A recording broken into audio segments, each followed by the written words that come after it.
everyone, it's Mikki here. You're listening to Wikipedia, and this week on the podcast I speak to Dr Christine Houghton. She is a trailblazer in the field of nutritional biochemistry and nutrigenomics. Christine's work sits at the intersection of clinical nutrition, molecular biology, and lifestyle medicine, and she's perhaps best known for her groundbreaking research in sulforaphane, the broccoli-derived phytochemical with potent cellular protective effects. In this conversation, we dive into the concept of food as information, the role of nutrigenomics in personalised healthcare, and how phytochemicals like sulforaphane can upregulate our body's own defence systems. Christine brings decades of clinical, academic, and formulation experience to the table. And this is a must-listen for anyone wanting to understand the power of food beyond just calories and macros. So Dr. Christine Houghton has enjoyed a fulfilling and varied career in nutritional medicine spanning more than 30 years.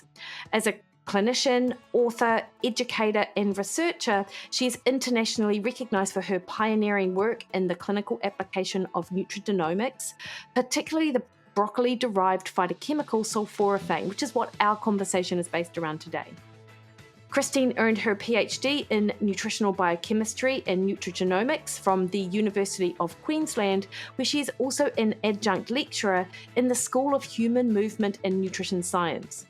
She is the founding director of CellLogic, where she formulates evidence-based, nutrigenomically active supplements grounded in her research. And I've popped a link to Dr. Christine Houghton in the show notes for you to find further information on Christine. And we talk a lot about the gut in this conversation, which I found super fascinating. Before we crack on into the interview, though, I would like to remind you that the best way to support this podcast is to hit the subscribe button on your favourite podcast listening platform. That increases the visibility of Wikipedia in amongst literally thousands of other podcasts out there. So more people get to hear from experts that I have on the show, like Dr. Christine Houghton. All right, team, enjoy the conversation.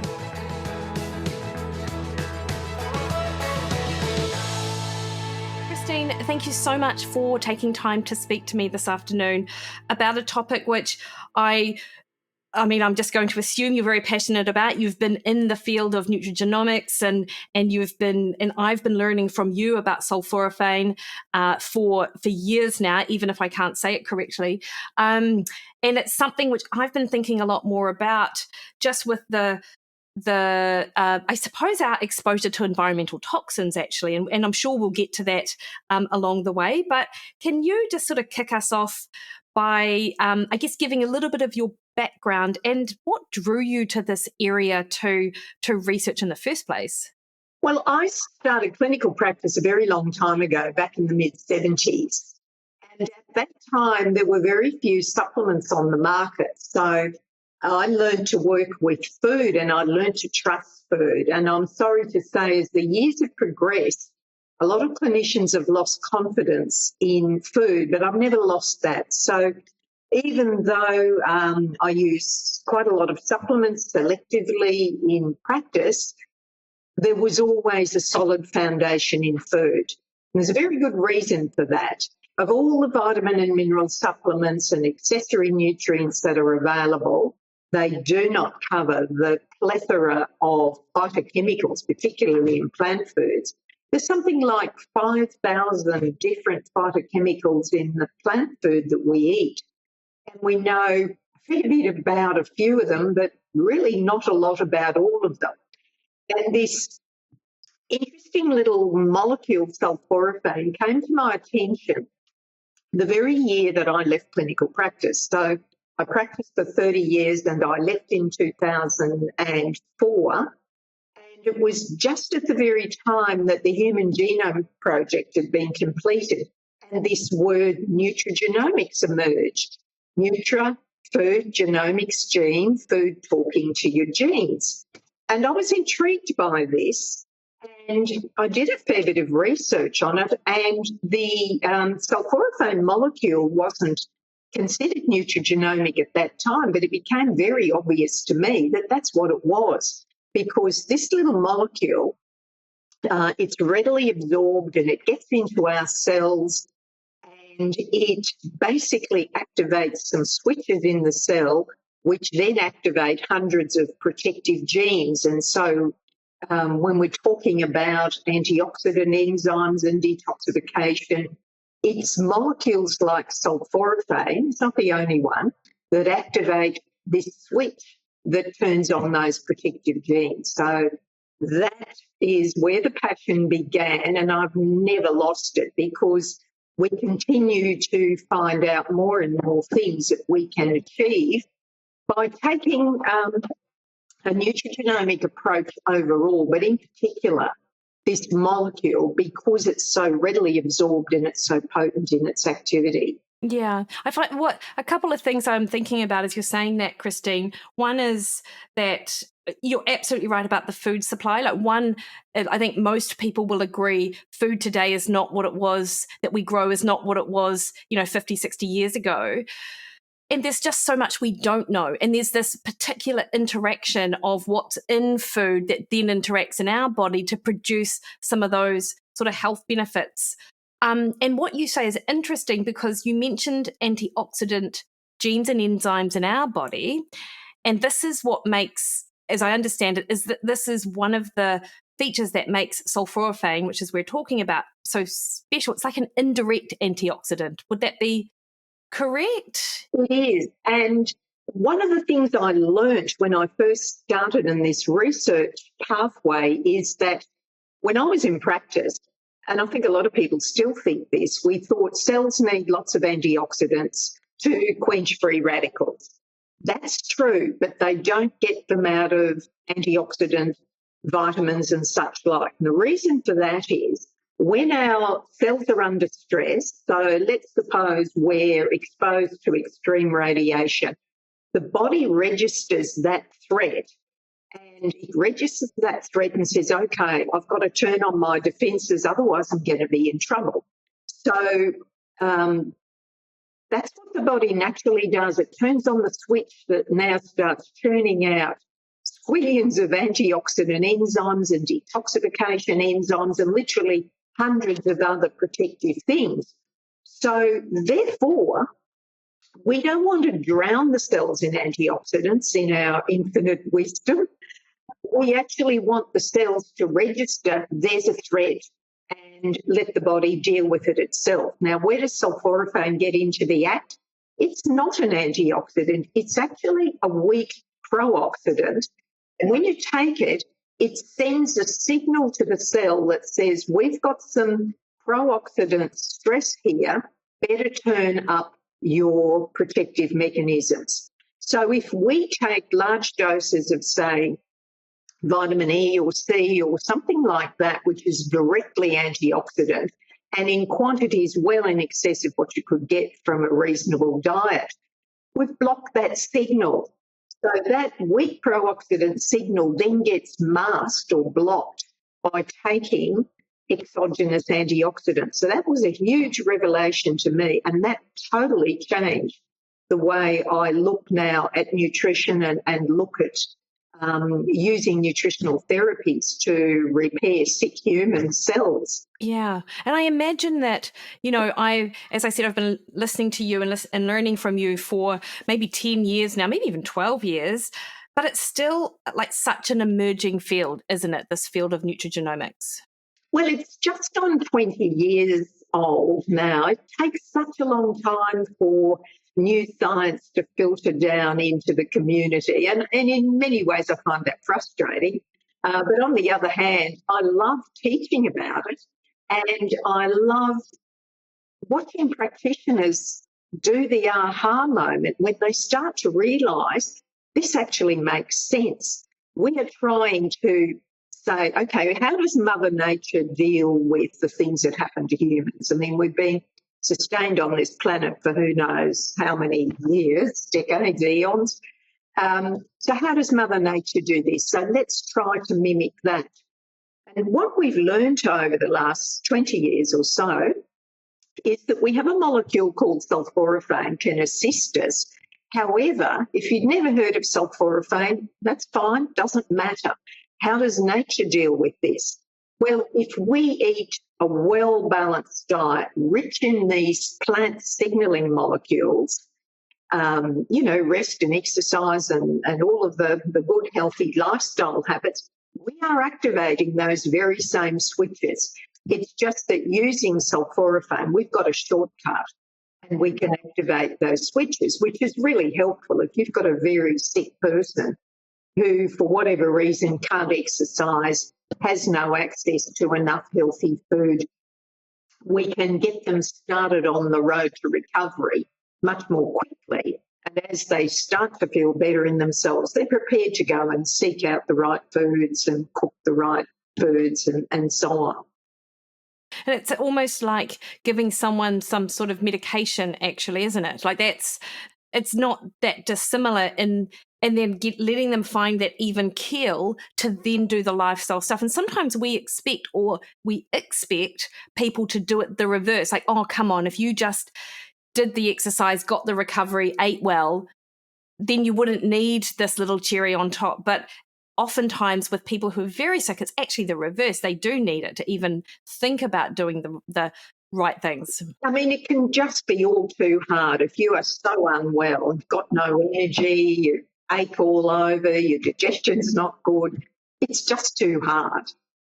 So we're trying to, provide tools of that kind, but always remembering that this isn't going to fix everything forever. At some point, we have to say, okay, what does Mother Nature think a human body needs to sustain itself over decades in a healthy manner? So that's my food first philosophy. And you commented before that food may not be as nutritious as it has been in the past, but there are studies, and there's one in particular that I often refer to that shows that people eating 600 grams daily of non-starchy vegetables register a significant reduction in inflammation markers in their bloodstream. And so I've used that 600 grams as the benchmark. Now, you can eat starchy vegetables as well, but it's the 600 grams of non-starchy veg that have got these signalling molecules that tell the cell to switch on its defences and keep itself protected. And over the years that I've been working with other clinicians, I've proven again and again that if people will actually do that, it makes a difference. And that study was done in 2010, a German study, and they didn't use organic vegetables, which is another important point to mention, I think, because much as we would like to all eat fresh organic vegetables every day, it can become cost prohibitive. And I think what's been happening is people who believe in the value of organic vegetables can only eat as much as they can afford. And if you've got a family of 2 to 4, however many people, you can't necessarily feed all of those people 600 grams of organic vegetables a day. So I've been able to show clinically that any fresh vegetable, organic or not, seems to be better than having a tiny amount of the optimum organic food. That's amazing. So I remember this actually from one of your lectures that I attended, and I remember you talking about that study. And 600 grams of vegetables. So am I right in thinking that it's considered that 80 grams is a serve of vegetables? Is that roughly 75 to 80 grams is the serve? Yeah. So we're talking about 8 serves of veggies. Did I do the math properly? Might not have actually. Well, if we just normally the health officials say 5 serves of veggies a day, so that would be 400 grams. So yes, you need to kick it along a little bit. It's not so hard to do if you get yourself focused on it, because you can be saying things like, I can add guacamole to something else I'm eating and I've got avocado and tomatoes and other things there. So, dressings and sauces and juices and soups, it's not as hard. It seems a bit daunting initially, but I normally say to people, when you go home, get your kitchen scales out on the bench and gather the veggies, the fresh non-starchies out of your fridge and put them in on the scales until you see what 600 grams is, and then have a think about how you're going to achieve that.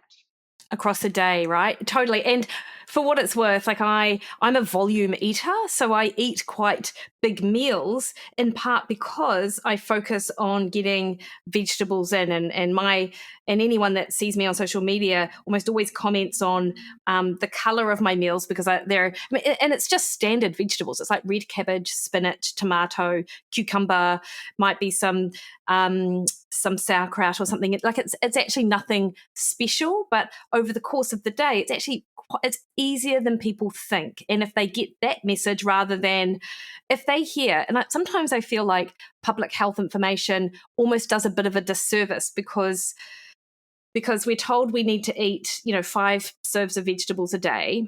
And that barely anyone actually meets that recommendation. And so there's almost this sort of unconscious or subconscious thought of, well, if no one's doing it, it must be super hard. So, so we don't really set a high expectation that people are actually going to achieve. What is actually, when you get into the habit, is actually pretty achievable.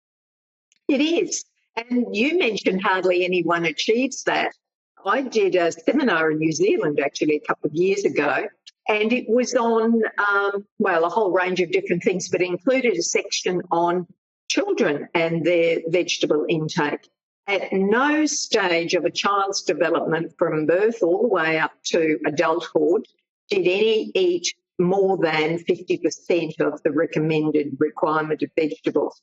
The very first year was the best as they were being weaned and then going on to pureed veggies and so on. And then after that, it all fell apart. And there's data for Australia, and I think New Zealand is about the same. Something like 96% of Australian adults don't eat 5 serves of vegetables a day. So out of that other 4%, we've got all the vegetarians in there.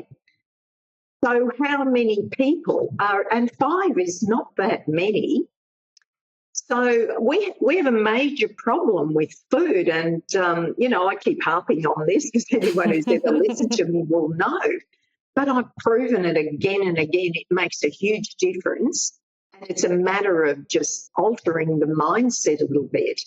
I mean, I remember when I was in clinic and I'd be talking to patients, what do you often have for dinner kind of question, and they'd often go, oh, we have spag bowl. Which is spaghetti bolognese, where they boiled some noodles and they opened a jar of tomato-y based sauce. And I would say something like, so do you have a side dish with that? Do you have some cooked steamed veg or some salad? No. I said we had spag bol. Okay. So, I mean, there's a bit of onion and there's tomato and a smidge of perhaps carrot or capsicum in there, but that's it. That is not enough vegetables. No, I completely agree, Christine. And the other thing is there are people who almost bypass vegetables and head straight to supplements, don't they? Like, so it's almost like I can't, for whatever reason, the barrier in their head is that they can't do this, so they will do this particular thing here. And what I find interesting with supplements as well, there are some people who almost don't buy into it at all because they don't understand how one particular supplement, and I think sulforaphane would fall into this, how can it possibly affect so many different health outcomes? So can we first sort of just broadly speaking, actually, there'll be people who will not quite understand sulforaphane as a constituent. So how is it produced? Where do we find it? And how is it that it's so potent? Yeah, and successful. Right. So before I answer that, let me just address something you said earlier. You said a lot of people don't buy into the food thing. They prefer to take a supplement. I can tell you exactly where that came from, because being in practice in the mid-70s before supplements available, it wasn't very long after that there were big American companies coming to Australia and bringing their multivitamins and B vitamins and every other supplement imaginable. And I distinctly remember the marketing campaign that said something like, everyone knows there's nothing left in your food or soil take our supplement. Now, variations on that were common marketing. People believed it. And it's easy, isn't it? If I just swallow these couple of pills, I don't have to fiddle around in the kitchen for hours. So that's the answer to that question. And it is where it started. And I've grown up with that, if you like. Now, where does sulforaphane fit into the act? So you might call it a supplement. It's actually a functional food. And what we mean by a functional food, it is a food that is very concentrated in particular molecules which have distinct biochemical effects. So it's a bit like a medicine, which is what you said before. So it's been known for a long time that vegetables, cruciferous vegetables, which is the broccoli, cabbage type of family, have been very protective against cancer, and for a very long time no one knew why that was. So some research was done in the early 90s, and they discovered that this broccoli sprout molecule called sulforaphane, if it was given, this was initially in animals, in concentrated form, they could prevent cancer from developing in animals where they'd triggered off the cancer process, and they could distinctly show that it was protective. So in the early 90s, this research went on, they found out how it worked, and it was a few years later that they realised there's this switch in our cells called NRF2, and sulforaphane is the most potent, naturally occurring food molecule that can activate this switch. And that's the defence mechanism that then switches on hundreds of protective genes. So that's what makes sulforaphane different. There's two things that set it aside from a lot of other food supplements. I mean, curcumin, the active molecule from the turmeric plant, is very well known and very understood. But what's little understood about curcumin, it's very poorly bioavailable. And what that means is only about 1% of the curcumin molecule gets into the cells because it's a big, bulky molecule, and therefore it just doesn't fit through the cell membranes to get absorbed particularly well. Sulforaphane is a totally different structure. It's just a small, long, narrow molecule that just glides straight through into the cells. So 80% of the sulforaphane gets in the cells, whereas about 1% of the curcumin. So that's a major difference for a start. And secondly, when you compare the effect on activating NRF2, sulforaphane is many, many times more potent than curcumin anyway.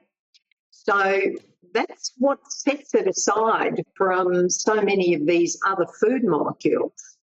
So, Christine, what is the health impact of that physiology then? Because like, that makes sense to me. Okay, so it can activate it much more, that pathway much more potently, and it also suppresses NF-kappa B. Is that NF-kappa B? Yes. Yeah. So for the layperson, what does it mean though? So why is that even important? Yeah.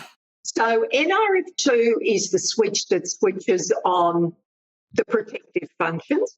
NF-kappa B is the switch that switches on inflammation. So if you were going to eat this healthy diet, you're going to be switching on NRF2. But if your friend is living on junk food, your friend is activating NF-kappa B and therefore switching on the production of what we call inflammatory cytokines. So these inflammatory cytokines circulate all around the body. If they get into the joints and the muscles, you get pain, you get joint deterioration.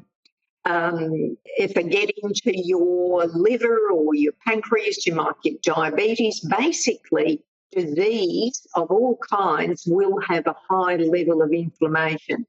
So sick people in general will have high NF-kappa B activity, switching on inflammation, and healthy people tend to have high NRF2 activity. Okay, so any disease or most disease processes have an inflammatory base, I believe. So does this mean that sulforaphane would be a helpful molecule for autoimmune conditions? It's a helpful molecule in that it switches on NRF2 and switches off NF-kappa B at the same time. When you're talking about autoimmune conditions, anything to do with the immune system, we need to look at its action in the gut, because in the gut there's a single layer of cells that make up the tube we call the gut epithelium. And underneath that tube directly is most of our immune function. About 80% of the immune function is under the gut. So, and we've actually done a lot of work on the role of sulforaphane on gut function itself and also on the underlying immune system. So the immune system gets scrambled, basically. So if you've got, let's say a person has a lot of gut problems, let's say lots of foods disagree with them. They might say they're allergic to foods, they're really intolerant to them. So essentially in those people, they will have a very inflamed gut lining, and that gut lining now is sending signals. The inflammation molecules get absorbed to the immune system underneath, and they're sending signals that are giving the immune system the wrong message. So the immune system's responding to this threat by producing a lot of inflammation, because inflammation is a natural response to something going wrong. Just in exactly the same way, if you get a splinter in your finger, the finger swells up and gets red, and that's naturally occurring inflammation designed to stop an infection going through the rest of your body. So inflammation is natural. It's the unregulated, uncontrolled inflammation that does the damage. So when a person has an autoimmune condition, we have to start at the gut. We then have to look at the underlying immune function. And there are other food molecules that I would use in addition to sulforaphane to get more deeply down into the immune system there. But we can rebalance the gut lining and the underlying immune system to sort out a lot of those issues. I mean, for example, psoriasis, that nasty skin rash that people have lots of scaly patches on their skin that they can't seem to get rid of. There's only 3.7% of the population apparently have plaque psoriasis, but if people have it, it really can destroy your life if it's bad enough. So we have been able to clinically, and I've done this myself with a patient, restore skin function to normal by using sulforaphane. And in this particular patient, it was just the sulforaphane that did the work, and diet.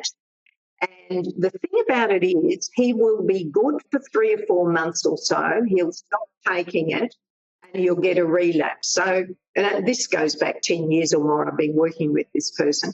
And the reason that it is never really cured is that it is a genetically underpinned disease, and therefore, if you can just keep those inflammatory genes suppressed, the symptoms will go away. So we can't call that a cure. In fact, we seldom use the word cure anyway. But he's happy with that. He manages it. He'll take it consistently for 3 or 4 months or so, and then it'll start playing up again. And he knows when it's time to go back on it again. He's a real estate agent. He wears white shirts every day, and he was getting blood-stained elbows on his shirt, and that was how he came to mention it to me. So that's just one example of an autoimmune disease that's visible. If you're dealing with skin conditions, you can see it's either getting better or it's not getting better. You mentioned a couple of times about people with joint pain and just that fatigue. And oftentimes, even though I'm not meaning to focus on autoimmune conditions, but they're often symptoms of autoimmune conditions and I suppose mitochondrial function as well, right?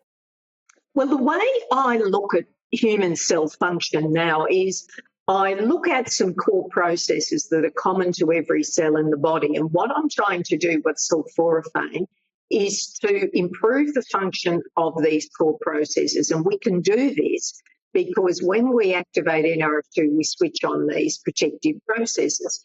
So the processes that I'm mostly focused on are oxidative stress, which is like free radical activity, inflammation, and these work together with each other, mitochondrial function, which is necessary to produce energy in the form of a molecule called ATP. So those are all important. The other one is detoxification. So if your body is, or your cells are not getting rid of waste materials, nothing's going to work very well for a while. And then the final one is a process called methylation, which has a number of overreaching factors in different areas of the cell.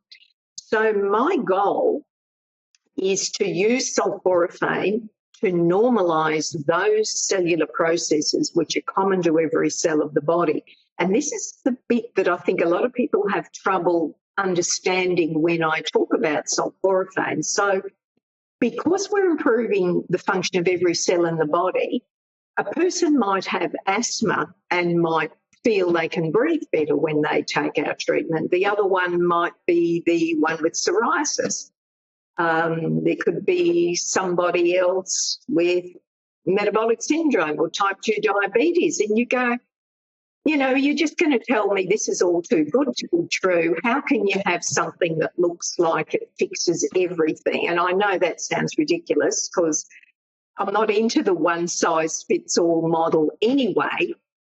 But when you understand that if we go what we call upstream to address these core functions of every cell, whatever the weakness is of a certain individual, they tend to notice improvements in that area. So with the asthmatic, if it's helping at all, they're going to breathe better because that's what asthma is all about. But you think that sets things apart from, you know, taking a vitamin supplement where you might be deficient in vitamin C because you never eat fruit, let's say. It's a total different concept. It was interesting, actually. I was just having a look at what is it? I'm going to get it wrong. It's ORAC. It's some sort of analysis of antioxidant. The ORAC. Yes, okay. Yes, and it was talking about the antioxidant impact of different food polyphenols, and so I'm like, well, this is super interesting. I don't see broccoli sprouts as an example being measured against blueberries or oranges, and then I went, oh, actually, it's because it works differently. This is why I'm not seeing that direct comparison. I've seen something, but because you actually can't compare because it's very much a rapid rise in that antioxidant when you take something like vitamin C, you eat blueberries, whereas it's quite different with the broccoli sprouts. This is sending signals to the DNA. By the way, the ORAC value was debunked about 2010. So the United States Department of Agriculture had it on their website until then, and they took it off. I don't know what's there now, but they took it off with an explanation to say that people were misinterpreting what it means, just as you're saying. So blueberries came up high on the list and a lot of other berries. Yes, they do have antioxidant activity directly, and that's a good thing. But that is totally different from what we're trying to do. We're not trying to say, let's find a food that's got antioxidants. We're saying, let's activate our body's antioxidant enzymes, which are literally millions of times per second more powerful in their ability to quench free radicals than are any food molecule.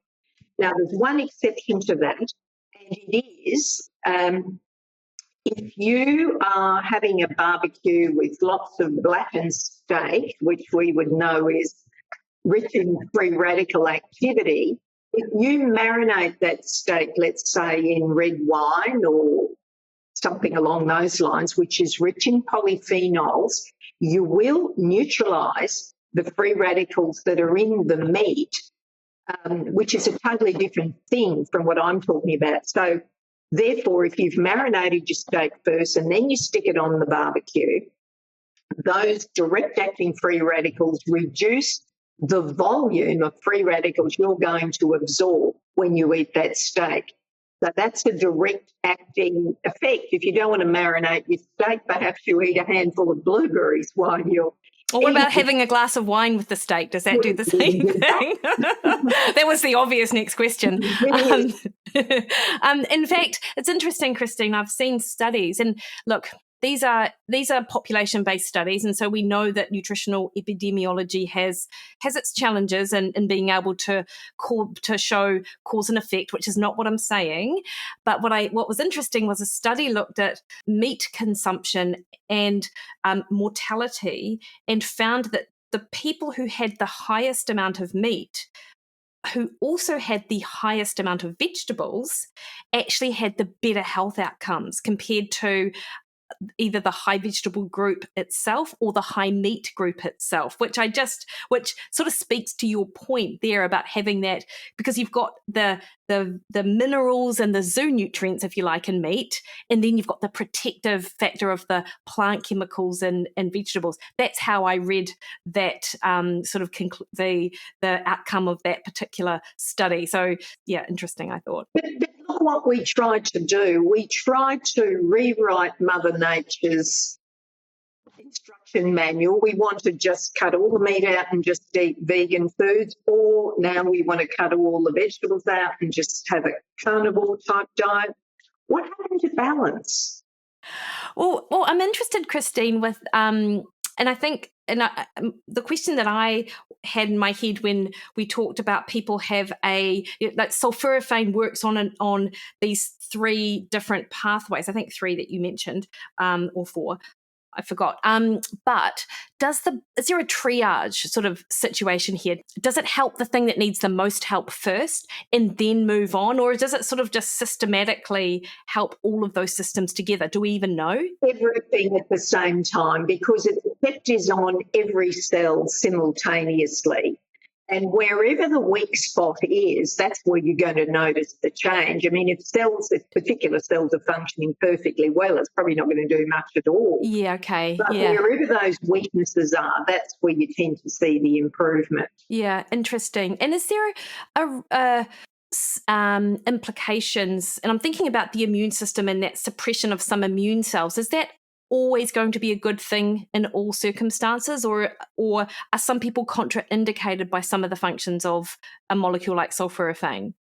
Not to our knowledge. I mean, it's out of nature's toolbox. It hasn't been tinkered around with in any way. I mean, there are sulforaphane supplements that are extracts and things that have been added and subtracted and so on. I'm really talking about just 100% whole broccoli sprout that's just exactly as Mother Nature grew it, but then you've just dried it and conveniently milled it into a powder, and either you take the powder or you take the capsules. So that's a functional food. It's a product of nature. Our cells are genetically adapted to that kind of molecule, so it should not have adverse effects. Now, some people will say, oh, I'm hearing this word sulfur, as in sulforaphane. I'm allergic to sulfur, I can't have it. That's a bit of a misunderstanding. What they're really allergic to in the strict sense of the word is sulfur drugs. So there are drugs like sulfasalazine, which are sometimes prescribed for their effects, and some people do very poorly on them. They have a sulfur molecule, but it's a totally different molecule, and it has no bearing. And unfortunately, there are people who avoid sulfur in foods, foods like onions, asparagus, garlic. They're also rich sources of sulfur. Most of us don't have enough sulfur in our diets. The antioxidant glutathione is a very important, powerful antioxidant that we produce within our own cells. It's based on sulfur. So many other molecules are based on sulfur. So the worst thing anyone who's sick can do is avoid sulfur. I mean, if they're definitely intolerant to a particular food, let's say you can't eat asparagus that gives you diarrhea or something, there's something wrong with the intestinal lining when that's happening. Food intolerances we can fix. That's an inflamed gut, that looks at the asparagus molecule, sends a signal to the underlying immune system, and the immune system gets the wrong message. It goes, oh, this is a poison. I'm going to treat it like poison. So I'm going to give my owner an attack of diarrhea and we'll get that asparagus out of the system as quickly as possible. It's very unlikely a person is strictly intolerant to very, very many foods. And unfortunately, these trends that we see now, people have decided I'm histamine intolerant, I'm oxalate intolerant, I'm lectin intolerant. I've seen people whose sole diet now is down to 5 or 6 foods because they've gradually cut them out. They read this list, they read that list, and then they find they've been off them for a while and they try and put them back in again. They can't. The body goes, right, you're a poison. We can't eat you. So these are tricky cases, and unfortunately, modern fads are generating these problems. Yeah. And so, Christine, in your view then, if this, because I think people will be listening to this and what you're saying will resonate with them, because there are so many people who do have gut-related issues. So, and I know you can't give medical advice, and just so we're clear, I'm not asking that you do that, but what I am actually asking is, so is there a bit of a path out for these people? Like, is there a protocol that they can follow that will help improve the tolerability, help heal the gut? And obviously you mentioned sulforaphane is like a key, I'm imagining you're going to say, is a key component of that, but there's more than just that.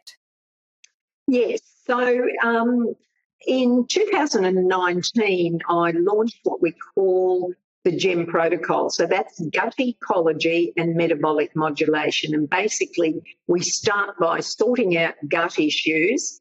And we find that when we do that properly, we sort out metabolic issues. So people with blood pressure issues, cholesterol problems, type 2 diabetes, and so on, a whole host of conditions. If we start with the gut ecology, and we get to the metabolic modulation, we can solve that. So we've trained thousands of nutrition-based clinicians over the ensuing years to know how to do that. In some patients, it requires that precise professional assistance. You know, the ones who've gone so far down the track that they can only eat half a dozen foods, they probably do need to go and see a clinician. However, for those who want to just go, I'm just going to see if I can help myself with this, what we suggest is this. So if you're going to take a sulforaphane supplement, you would want 100% whole broccoli sprout powder or capsule. So if you think you have a lot of food intolerances, I'd start with a powder, because sometimes you have to start off at a very, very low dose. And I've had people who are multiply food intolerant go, oh, I can't take that stuff, it makes me sick. They can't take it at the normal dose. So what we do, we get something like a steak knife, and that sharp point on a steak knife, you might take that much powder, put in a little bit of water, so have that in the morning. Monitor how you feel. If you feel all right, do the same at night. The next day, double the dose and gradually increase that. And the reason that people who have severe food intolerances and gut inflammation can get a bad reaction is this. The problem going on in the digestive tract of those people is they have a severe imbalance of the wrong bugs living in the gut. So our microbiome, and I'm going to call them bugs, they're bacteria and so on largely. So we've got good bugs that look after our health, and we've got the bad bugs that tend to promote disease. So what sulforaphane does is it gets into the cells lining the gut, and one of the functions of those cells is to produce natural antibiotics.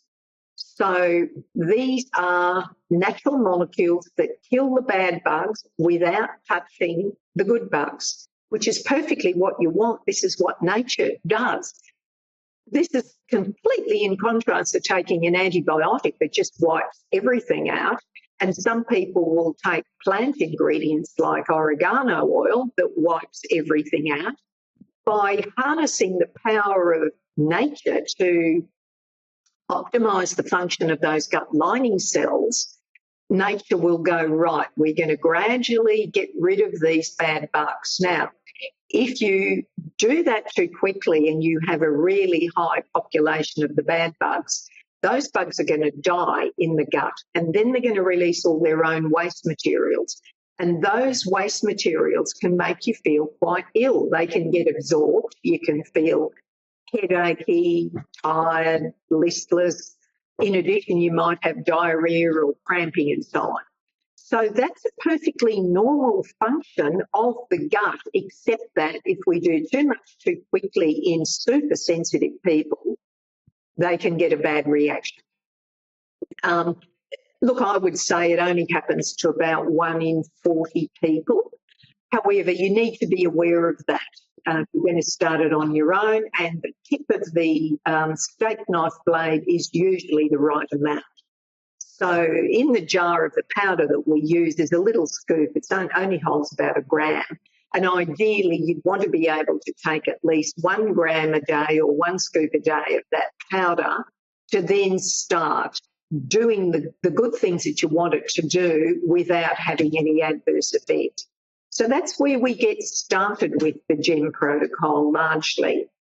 And for people who try that and they simply find it's just not working for them, something's going wrong, they ought to consult a GEM accredited practitioner, because there's all sorts of other things that we do, different steps and so on that we can use to overcome that in certain people, because we're all unique creatures and our genetics are different in each one of us as well. Yeah. You mentioned obviously food intolerance, histamine and mast cells. Have you seen people with Most definitely. We get rid of it. We get rid of that. So there's an enzyme called DAO, diamine oxidase, which is produced by the gut lining cells, and that breaks down histamine. If you've got a very inflamed gut lining, you can't produce that enzyme. You can't produce digestive enzymes, and you can't break down histamine properly. So a lot of the people who are getting these bad histamine reactions have an inflamed gut, and step 1 is we have to get the inflammation out of the gut, and we have to get rid of the bad bugs which are contributing to that inflammation. So histamine intolerance, MCAS, and those conditions which are often spoken of now and very poorly treated will correct if you get rid of the inflammation first. Yeah, and it's on my mind right now.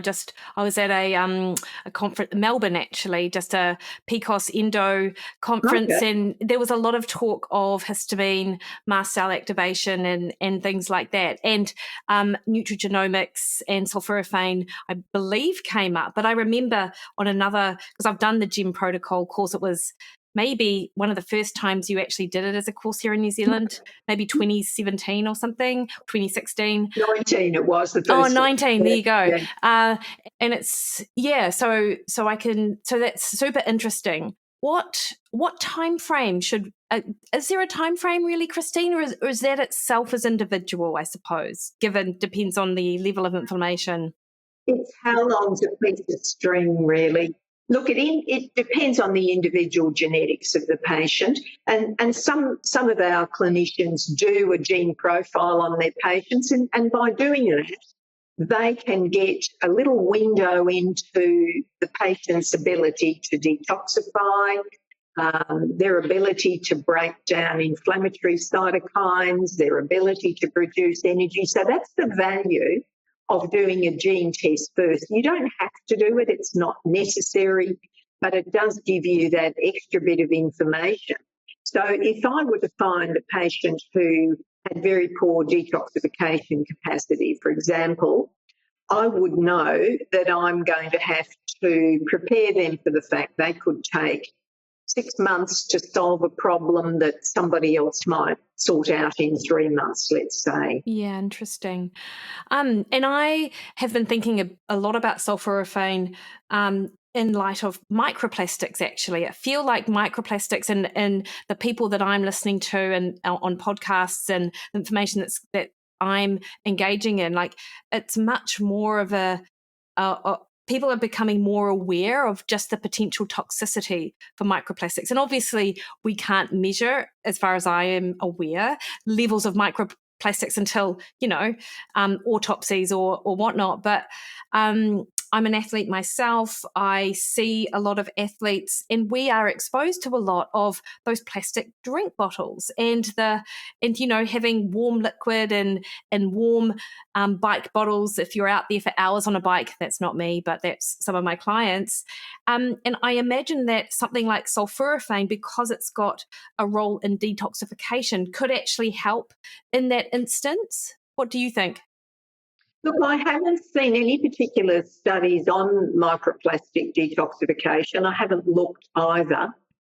But detoxification in general for a whole host of other materials. But what I would suggest is whatever damage those microplastics are doing to the body cells, will be producing waste products from those cells. So we do know sulforaphane will sort out that cellular damage and clear that out. Whether it actually eliminates those microplastics, I don't know. It will get rid of heavy metals. There's one of the genes that gets switched on with sulforaphane, produces a molecule called metallothionein, and metallothionein is nature's heavy metal chelator. So metallothionein binds to whatever it is, aluminium, lead, whatever, and pulls it out of the system through some pretty complex detoxification processes that are involved. Christine, we've talked a lot about people who may have some gut dysfunction or who might not be well. Is there a role for something like sulforaphane for people who just want to remain well and who may not have any obvious signs of sort of dysfunction or ill health? What's your protocol? Do you take sulforaphane? So, yes, there are a few studies that have been done on ageing and longevity, mostly animal studies, because we live too long to measure anything effectively. And definitely there are researchers, there's a group in the US, there's another group in Korea that have published papers on longevity and the ability of sulforaphane to activate NRF2 as we age. Now, the reason that that's important is NRF2 activity slows down as we age. So too does the ability of the body to activate a lot of these protective enzymes. So it's a pretty good insurance policy to make sure that your cells are operating at their best. Now, it's not going to be exactly as it was when you were 25, but we're just trying to optimise the function that we have. A lot of people talk about resveratrol as an anti-aging molecule. It was never proven. The studies that were done by David Sinclair at Harvard 10 or more years ago were done on worms and fruit flies and mice. They were never done on humans. And the thing about the mouse studies that I found intriguing is if you started the mouse on resveratrol from birth, you could demonstrate some sort of longevity factor. But if you started it at middle age, it made no difference. So, and that's about the time a human would think, oh, my goodness, I'm getting old, I better do something about it. So there's no point taking it from middle age. And the other thing about resveratrol, it's like curcumin. It's a big, bulky, polyphenolic molecule that is very poorly bioavailable. It gets out of the gut into the bloodstream, but it has a very difficult time getting from the bloodstream into the cells. And I often see people writing these extraordinary alleged findings from resveratrol. They're just not there. There is a plant called Polygonum cuspidatum, which contains 20% resveratrol. So there have been some studies done on that look like they have decent outcomes. But what you don't know is, was it the 20% resveratrol doing the job, or was it the 80% Polygonum other components that were doing the job? So the studies don't report that. And so it's very easy to draw the wrong conclusion. Yeah, absolutely. And I've definitely heard that about resveratrol, sort of was a lot of hype, but the research didn't necessarily live up to it. And then, of course, you mentioned just even the form or the bioavailability of resveratrol. And I think it's important maybe to finish off by, you've obviously mentioned you'll tell us a little bit about the supplements that you work with, because I think, you've studied it, you've designed them, but there are actually quite a number of broccoli sprout extract supplements out on the market. So what is it that people need to look for? So I mentioned before that I'm looking at 100% whole food. So basically what you do, you take the seeds, you create sprouts out of them, and then you harvest them after a few days when they're at their peak. You dry them, and so you've got everything that was ever in that plant, you've captured it. So the thing about the sulforaphane is, perhaps surprisingly, there's no sulforaphane in broccoli sprouts. What is in the broccoli sprout is two little sacs inside the plant cell. One contains a precursor molecule called glucoraphanin. The other sac contains an enzyme called myrosinase, and they just mind their own business sitting there. When you bite or chew a piece of broccoli or fresh sprouts or put water in the powder, that enzyme myrosinase acts on the glucoraphanin.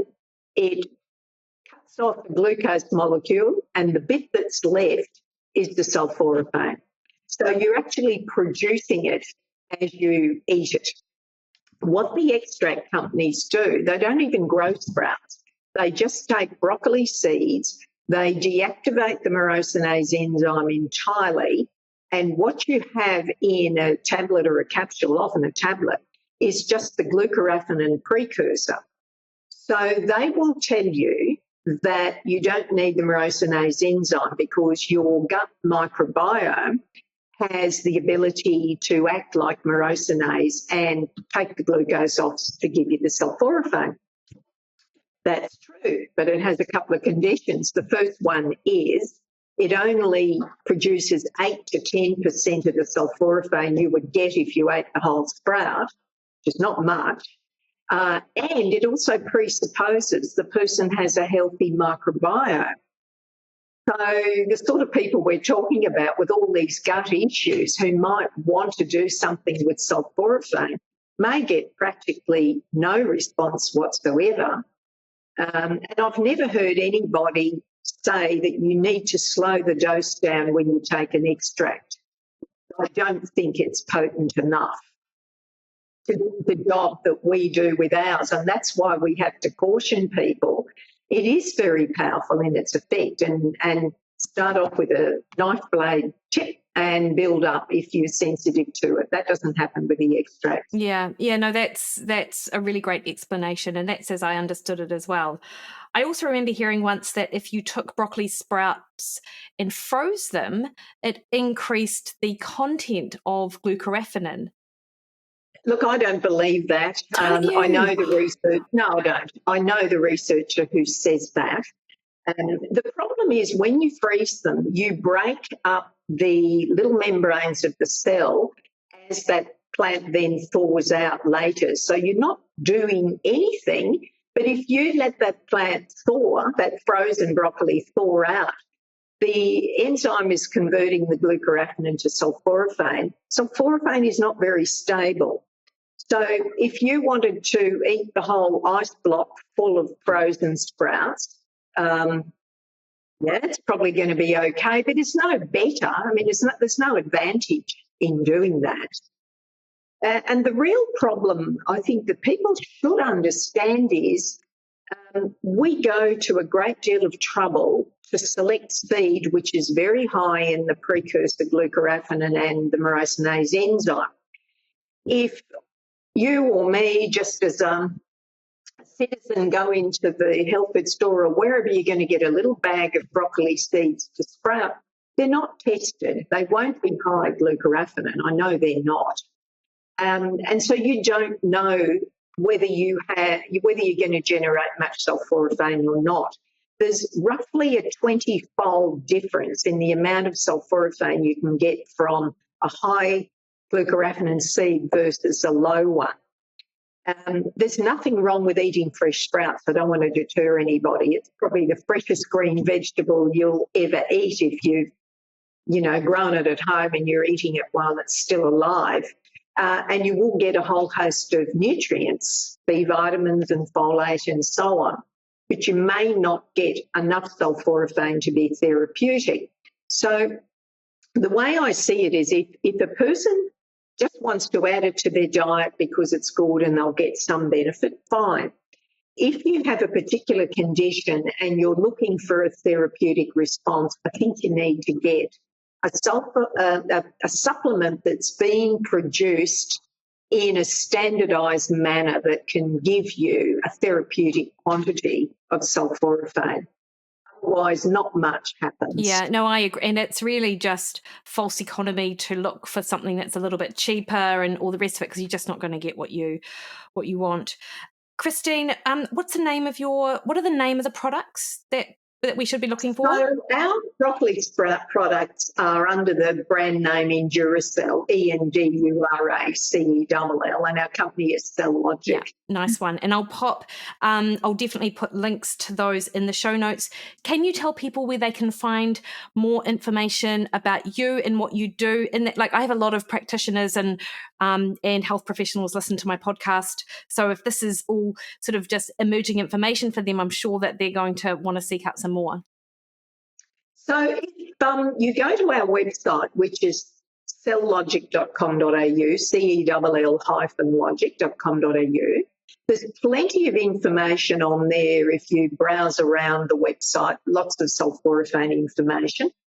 If anyone's interested in either training to do the GEM protocol or as a consumer who just wants to understand what this is all about, if you go to our learning centre, there's a drop-down menu there that says GEM Introduction. In that section, there are 4 videos.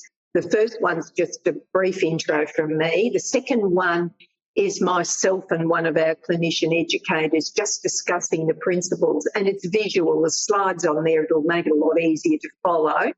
And then following that, we've got video interviews from 2 clinicians who've started using the GEM protocol and just giving a little bit of background on their experience and, how they used to treat SIBO, for example, in a particular way, and now they use GEM and it's much easier and more effective, and so it goes.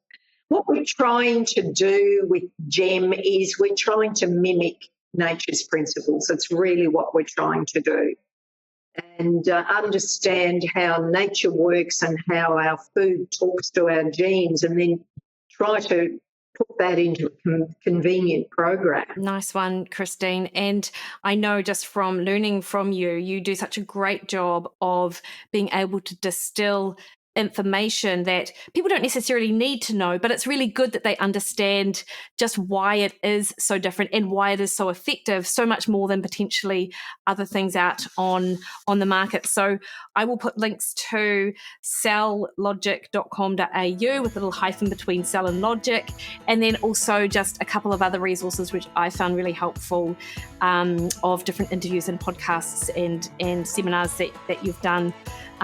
Because I think that people will be interested in that. So thank you so much, Christine. I appreciate you taking the time. It's been an absolute pleasure, Mikki. Thank you so much.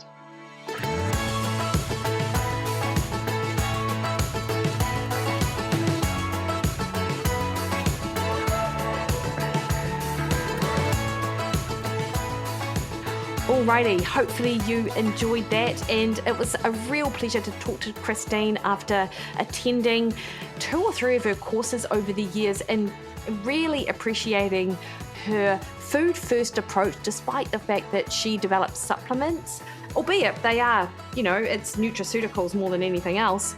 And I just found her I found her over the years to be so genuine and authentic in her passion for helping people.